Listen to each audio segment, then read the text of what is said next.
Hi, I'm Bobby Rio. Now, when a lot of guys decide that they want to get better at meeting women and picking up women and getting more dates, they make a ton of rookie mistakes and they hold on to a lot of misconceptions about what being an attractive man really means.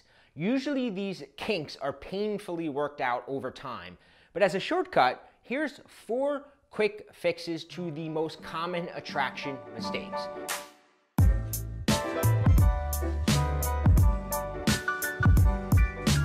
Okay, so the first mistake is being cocky. And the fix to that is being confident.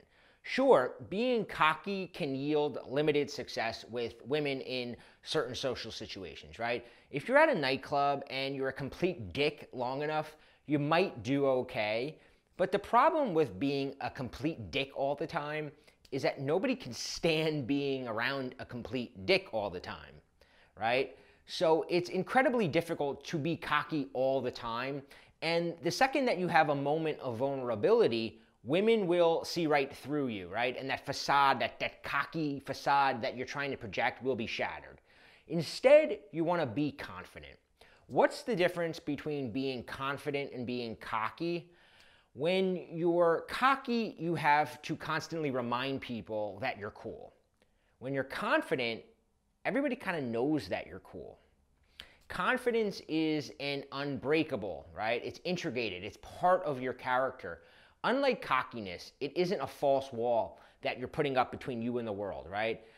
It's just who you are. It's easy to say, though, and I know that it's difficult to master, but it's the foundation for greatness.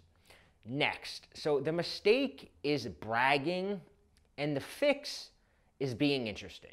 Bragging is bad, but what is it, right? We all kind of know that bragging is bad, but a brag is completely unsolicited boast, obviously used to inflate yourself, right?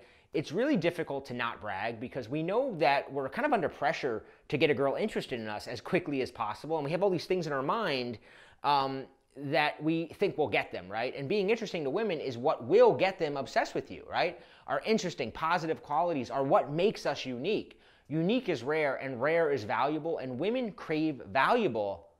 So how do you get yourself to appear interesting, right? And how do you get those interesting qualities to come across without seeming like a bragging douche?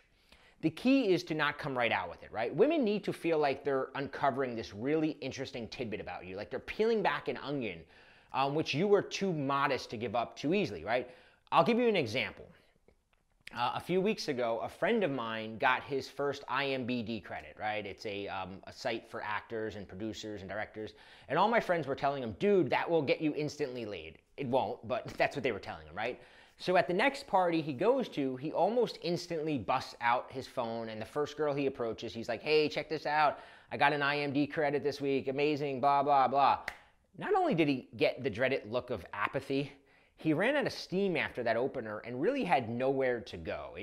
I watched it happen and it fizzled out and it was painful. So he decided to switch things up and he went into his normal cold openers, and when things came up naturally in the conversation, he found himself going, you know, I'm in a really good mood today. You know, I had a really good week. And of course the girl's gonna ask you, oh, why? You know, why did you have such a week? What happened? And he was like, oh, I got some good news. And she's like, what happened? What was it? And he's like, it's kind of stupid. It's not a big deal. And she's like, come on, tell me. And he's like, I don't know. I don't want to brag. That sounds so douchey. And note, he actually cited how lame bragging is as a way to come off a little bit more modest, okay?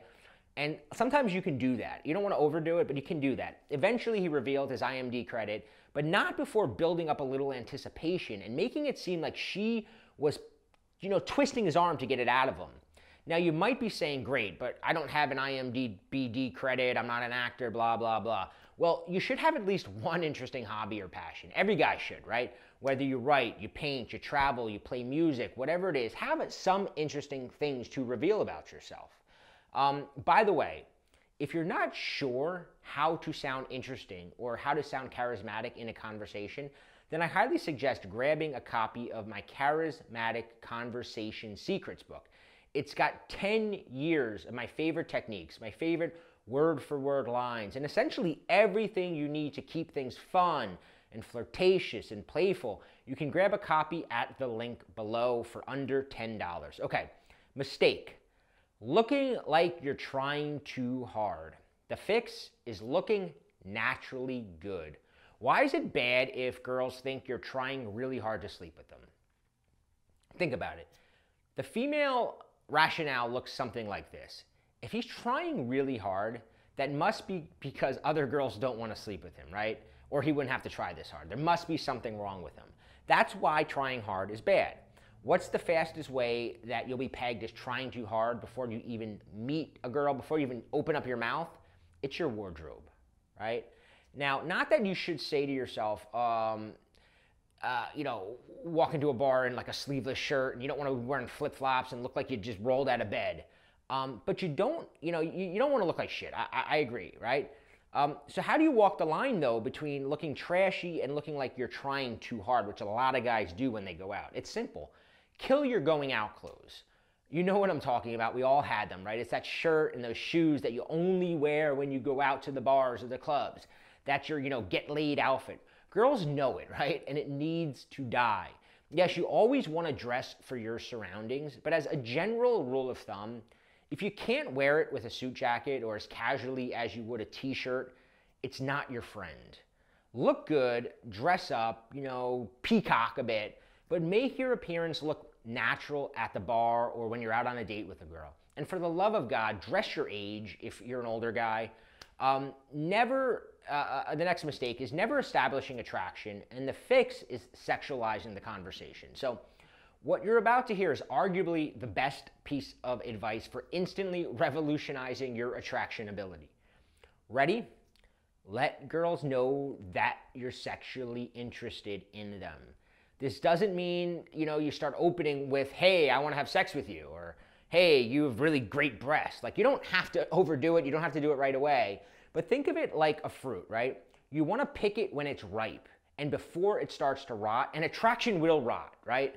So at some point while you're talking to a girl, cut the bullshit and say something along the lines of, okay, that thing that you did was unbelievably sexy. Or something like, I can't believe how much we have in common.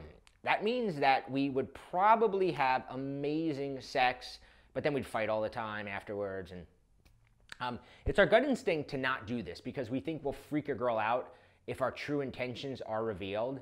But it's really the contrary, right? You have to let her know that you're actually interested in her in a sexual way, because if she doesn't think you are, she'll quickly find somebody who is. I mean, this is probably the #1 obstacle my clients run into. Like most guys who were absolute geeks in high school, I've got a million stories about myself building up lots of rapport with a girl, only to have a buddy of mine eventually, boast that he banged her. Once I got over the fear of losing my rapport, my world changed. I let my conversations move forward instead of letting that attraction rot. I actually remember the first time I ever did this. I was at a patio bar in the summer, and I saw this girl who was completely my type, and it turned out that she was similar to me. She was into traveling, and she liked reading books and psychology, and after about 5 minutes of talking, I felt like we could go on forever, but I knew that I couldn't do that. I knew that I was running out of time, that attraction was gonna rot if I didn't change gears. So in the middle of one of her sentences, I interrupted her with, sorry, I didn't hear a word you just said. You just pushed your glasses up, and it's like this whole sexy librarian thing that you do, and it's driving me crazy. And after a blush and another very sexy, blatant, glasses adjustment, I was getting her number when her friend came up, grabbed her by the arm, and said, remember how you have a boyfriend. Worst words ever. Sure, I didn't take her home, and it didn't work out because she had a boyfriend, but in a way it was still a victory for me because I learned a lesson, right? And I've been living by this rule, and ever since I've been getting a lot better results, my clients do. So again, if you're not sure how to sound interesting or charismatic in a conversation, then I suggest grabbing a copy of my Charismatic Conversation Secrets book. For under $10, it's got 10 years and close to 200 pages of my favorite techniques, word-for-word lines, and essentially everything you need to keep things fun and flirtatious. You can grab a copy at the link below. And as always, if you liked the video, hit like, subscribe, leave a comment. Let me know what you'd like me to cover in my next video.